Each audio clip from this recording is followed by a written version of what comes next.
The Buddha did not declare enlightenment until mastering these four things. If the ways of the mind were simple, its problems would be simple and easy to solve. The Buddha, in showing how to put an end to its problems, could have kept his instructions simple and short, a single blanket approach to whatever happens in the present, a noble one-fold path, just mindfulness, just concentration, or just non-reactivity. Or he might not have bothered to teach much at all, knowing that people could easily solve their problems on their own. Trust, he might have said, your innate nature, your innate understanding, and left it at that. But that's not how the mind works, and that's not how he taught. Even just a few minutes spent observing the ways of the mind can show how complex and convoluted they are. And this means that its problems are complex as well. In particular, the problem of suffering. As the Buddha noted, the causes of suffering are knotted and tangled like a bird's nest, like the thread in a tangled skein. As anyone who has solved a complex problem knows, the trick to finding its solution lies in how you frame the issue, identifying the problem and sorting out the pattern of factors related to it. Seeing the pattern, you can decide which factors to focus on as crucial to its solution, and which ones you have to ignore so as not to get distracted and led down blind alleys. Framing the issue also means deciding how to approach each of the crucial factors so that instead of maintaining or exacerbating the problem, they aid with its solution. What this boils down to is, when faced with a problem, knowing which questions are helpful to ask about it and which questions aren't. To continue the Buddha's analogy, the ability to solve complex problems is like knowing how to untangle a tangled knot. You need a basic understanding of how tangles work so that you can learn through experience, testing, and observing which strands in the tangle should be pulled in which way and which strands should be left alone. If, for example, you're a doctor in an emergency room faced with a patient complaining of chest pains, you have many quick decisions to make. You have to decide which tests to conduct, which questions to ask the patient, and which physical symptoms to look for, before you can diagnose the pains as a sign of indigestion, an incipient heart attack, or something else entirely. You also have to decide which questions not to ask, so as not to get waylaid by extraneous information. If you focus on the wrong symptoms, the patient might die, or might spend a needless night in the intensive care unit, depriving a patient with a genuine heart attack of a bed. Once you've made your diagnosis, you have to decide which course of treatment to follow and how to keep tabs on that treatment to see if it's really working. If you frame the symptoms in the wrong light, you can do more harm than good. If you frame them in the right light, you can save lives. The same principle applies in solving the problem of suffering, which is why the Buddha gave prime importance to the ability to frame the issue of suffering in the proper way. He called this ability yoniso manasikara, appropriate attention, and taught that no other inner quality was more helpful for untangling suffering and gaining release.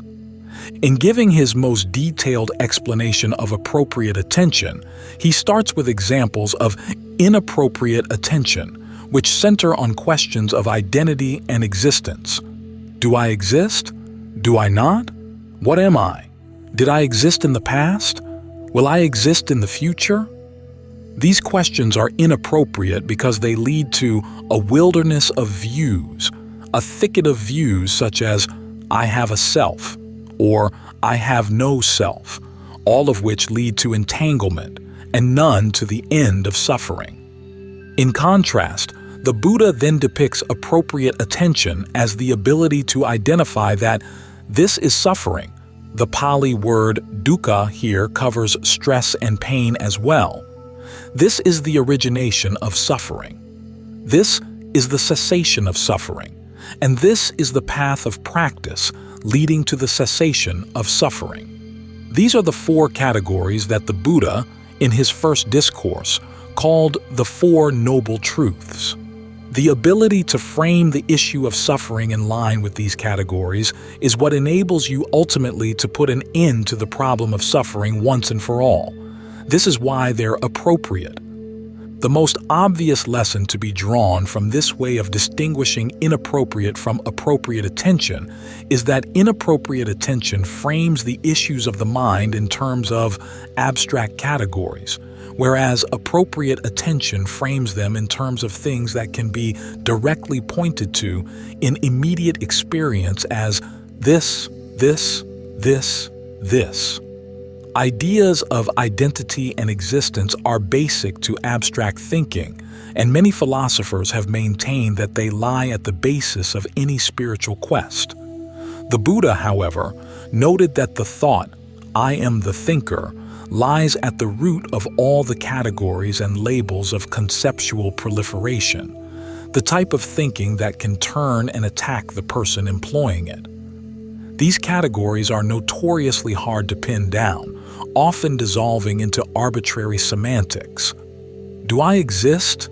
It depends on what you mean by exist. Do I have a self? It depends on what you mean by self. Thinking driven by definitions like these often falls prey to the hidden motives or agendas behind the definitions, which means that it's unreliable. However, suffering is something directly knowable, pre-verbal, private, but universal. In framing the issues of the mind around suffering, the Buddha bases his teachings on an intention totally trustworthy, the desire for his listeners to put an end to all their suffering, and focuses on something not dependent on definitions. In fact, he never offers a formal definition of the term suffering at all. Instead, he illustrates it with examples, such as the suffering of birth, aging, illness, and death, and then points out the functional element that all forms of mental suffering share, clinging to the 5 aggregates of form, feeling, perception, mental fabrication, and consciousness. The clinging is not the same as the pain of the suffering, but it's the aspect of suffering most useful to focus on for the purpose of bringing the suffering to an end. Although there is a passage where the Buddha defines clinging as desire passion, he never describes precisely what desire passion is. When devoting what is apparently the oldest part of the canon, the Atthakavagga, to the topic of clinging, he fills the discussion with puns and wordplay, a style that discourages systematic attempts at set definitions and the conceptual proliferation they can foster. What this means is that if you want to refine your understanding of clinging, desire, passion, and suffering, you can't cling to words or texts. You have to look deeper into your present experience. In pointing repeatedly to direct experience, however, the Buddha doesn't discourage all thought and concepts. The ability to distinguish the 4 categories of appropriate attention requires thought and analysis, the type of thought that questions past understandings and misunderstandings and ponders what's happening in the present. The type of analysis that can ferret out connections between actions and their results, and can evaluate them as to whether they're helpful or not. There are desires, for instance, that act as a cause of suffering, and other desires that can form part of the path leading to its end. Although the Buddha gives a general outline to tell which kind of desire functions in which way, you have to learn how to watch your own desires carefully and honestly to tell which kind of desire they are. As you keep analyzing the present under the framework of these 4 categories, you're tracing the Buddha's steps as he approached awakening.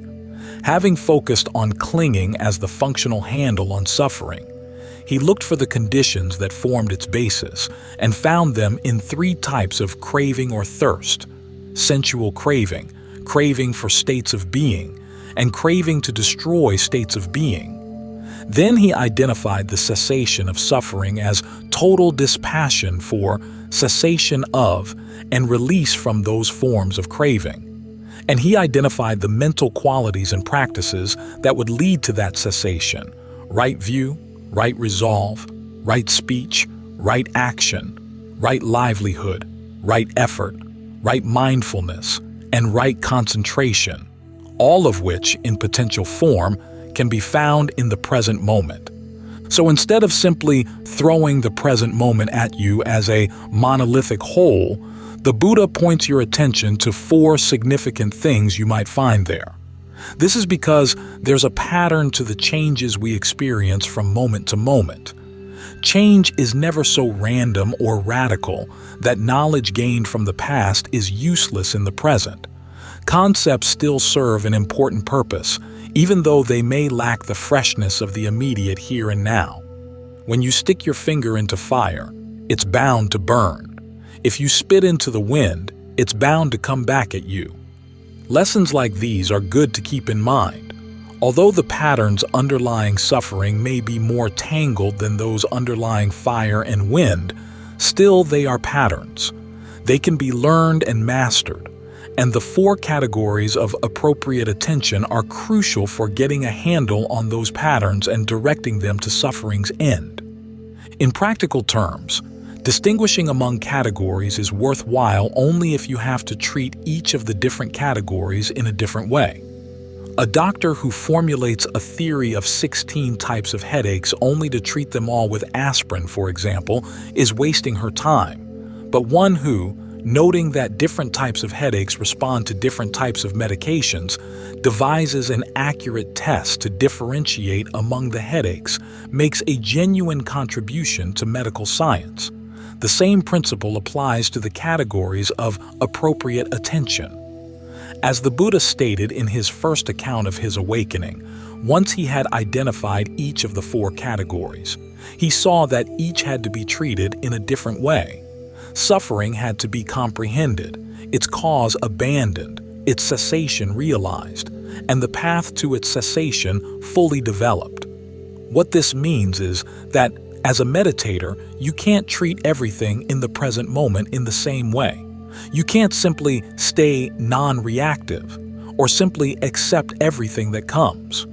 If moments of stillness and ease arise in the mind, you can't just note them and let them pass.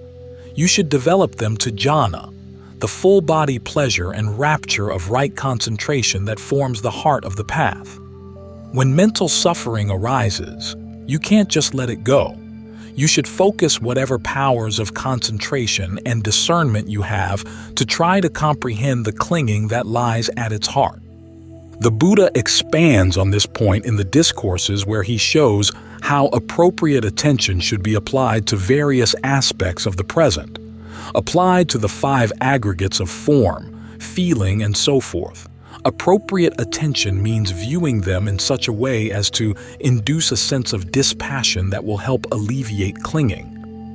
Applied to perceptions of beauty or irritation, it means viewing them in such a way as to keep them from fostering such obstacles to right concentration as sensual desire or ill will. Applied to feelings of serenity or the potential for rapture, it means viewing them in such a way that helps develop them into factors for awakening. Even within a particular category, there's no one approach that works in all cases.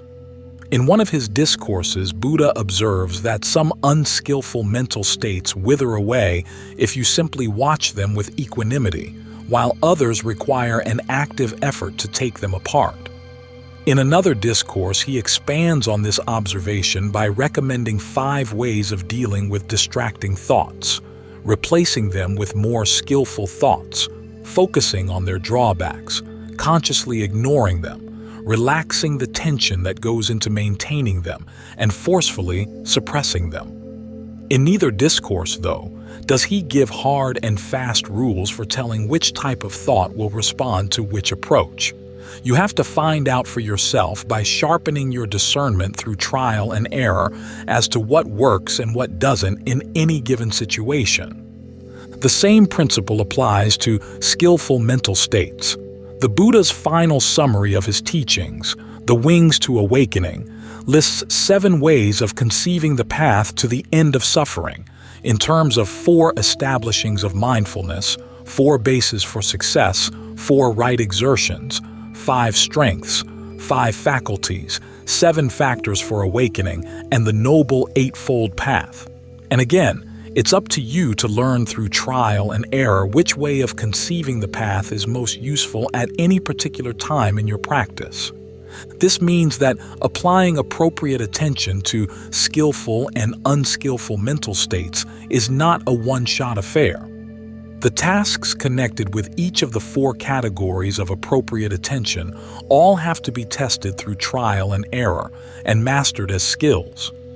To borrow an analogy from the canon, full awakening is not a matter of picking up a bow and arrow and hoping for a fluke bull's eye. The insight of awakening comes in the course of practicing on a straw man until you're able to shoot long distances, to fire accurate shots in rapid succession, and to pierce great masses. As the Buddha noted in his first discourse, he didn't claim to be awakened until he had fully mastered the tasks appropriate to all 4 categories. In fully developing the factors of the path, he fully comprehended the 5 clinging aggregates to the point of abandoning all passion and craving for them. That was when he fully realized the end of suffering. With that, the categories of appropriate attention had done their work in solving the problem of suffering, but even then, they still had their uses. As the Buddha noted, even a fully awakened arahant would still apply them to experience to provide a pleasant dwelling for the mind in the here and now. In all of these cases, appropriate attention means seeing things in terms of their function, what they can do, while the act of appropriate attention is itself a type of doing, adopted for what it can do for the mind. And the test for appropriate attention is that it actually works in helping to put an end to suffering. When we contrast this with the Buddha's examples of inappropriate attention, we see that attention is inappropriate when it frames things in terms of being and identity, and appropriate when framing them in terms of actions and their results. In fact, appropriate attention looks at being itself as an action, with each act of being or assuming an identity to be evaluated by the pleasure or pain it produces. When we look at ourselves with appropriate attention, we focus not on what we are, but on what we're doing, and in particular on whether what we're doing is unskillful, leading to suffering, or skillful, leading to its end. This point is important to bear in mind when we reflect on the 2 criticisms often leveled against the 4 categories of appropriate attention. The first criticism is that they provide a limited view of the fullness and variety of life, that they don't encompass the virtually infinite number of skillful ways of approaching experience. When formulating a theory of being, you could argue that the more variety it can contain, the better. But when choosing a doctor, you wouldn't want one who insists on exploring an infinite variety of approaches to your disease. You want one who focuses on the approaches most likely to work. The same holds true with appropriate attention. The 4 categories, with their attendant tasks, are meant not to encompass reality but to focus your attention at the right factors for curing the most basic problem in experience. The Buddha limits his discussion to these 4 categories because he doesn't want you to get distracted from the problem at hand. The second criticism is that the 4 categories are dualistic and thus inferior to a non-dualistic view of the world. Again, when formulating a theory of being, you could argue that a non-dualistic theory would be superior to a dualistic one, on the grounds that a non-dual concept of being is more encompassing than a dualistic one, yielding a more unified theory. But appropriate attention is not a theory of being. It's a guide to what to do in the present moment. Because the present moment is so tangled and complex, the multiple categories offered by appropriate attention are a strength rather than a weakness. Instead of limiting you to one way of understanding and approaching events in the present, they provide you with a more discerning understanding and a wide variety of options for dealing with the tangles and complexities of suffering. When offering options for solving a problem, no particular number of options is, on principle, superior to any other. What matters is that the options are enough to be adequate for the problem, but not so many as to obscure its solution and become a tangle themselves. In other words, the options are to be judged, not against abstract principles, but by what they enable you to do.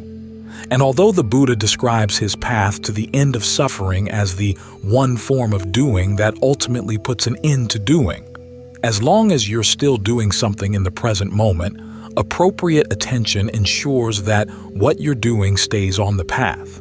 And once the path is developed to the point where it can untangle the problem of suffering, everything else gets untangled as well.